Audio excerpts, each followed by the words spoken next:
क्या लीची खाने से किसी की जान जा सकती है? मेडिकल साइंस की पत्रिका द लेसेंट में छपी एक रिपोर्ट को माने तो जा सकती है जान। National centre for disease control और US centre for disease control की एक साझा रिपोर्ट इस मैगजीन में छपी है, जिसमें कहा गया है कि बिहार के मुजफ्फरपुर में सैकड़ों बच्चों की जान लेने वाली रहस्यमय बीमारी लीची खाने की वजह से होती है। लीची खाने से आपकी जान जा सकती है।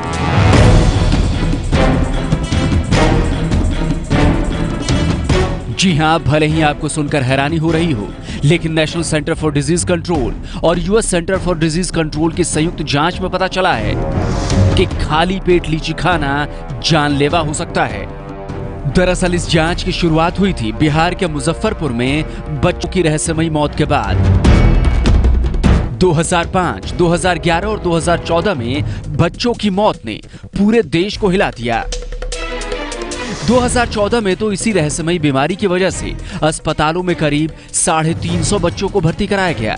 इनमें से 122 बच्चों की मौत हो गई थी। मेडिकल साइंस की पत्रिका द लैंसेट के मुताबिक रिसर्च में पता चला है कि इसकी सबसे बड़ी वजह बच्चों का खाली पेट लीची खाना था।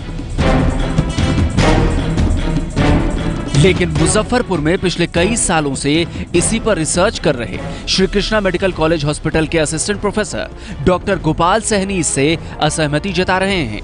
जो मैक्सिमम आउटब्रेक हुए हैं 2005, 2011, 2014 में, वो सब maximum outbreak after second week of June में हुई है। मतलब जब लीची की फसल खत्म हो रही हो तब ये आउटब्रेक होता है। रिपोर्ट के मुताबिक जिन बच्चों की मौत हुई उन्होंने रात में खाना नहीं खाया था और सुबह उठकर खाली पेट लीची खाई थी। रिपोर्ट में कहा गया है कि लीची में एक जहरीला तत्व हाइपोग्लिसिन पाया जाता है, जो खून में ग्लूकोज बनने की प्रक्रिया रोक देता है, जिसके बाद दिमाग से संबंधित दिक्कतें होनी शुरू हो जाती हैं। चक्कर आता है, बदन अकड़ जाता है और फिर बच्चे बेहोश हो जाते हैं। ज्यादा तबीयत खराब होने पर बच्चे की मौत हो जाती है। 2014 में जिन 122 बच्चों की मौत हुई थी, उनमें से 60% से ज्यादा बच्चों का ब्लड शुगर का स्तर बेहद कम हो गया था। लेकिन मुजफ्फरपुर के विशेषज्ञ डॉक्टर इस रिपोर्ट पर सवाल उठा रहे हैं। टोटल बायोकेमिकल फाइंडिंग जिसमें 4-5 ढंग के एब्नॉर्मलिटी मिलती हैं, लेंसेट में सिर्फ ग्लूकोज को ही उन्होंने फोकस किया है कि ओनली हाइपोग्लाइसीमिया, जो कि ऐसा बात बिल्कुल ही नहीं है। अगर रिपोर्ट में कुछ खामियां हैं तो सवाल यह है कि आखिर बच्चों की मौत के पीछे की असली वजह क्या है, क्योंकि मुजफ्फरपुर इस रहस्यमयी बीमारी से करीब 2 दशकों से गुजर रहा है।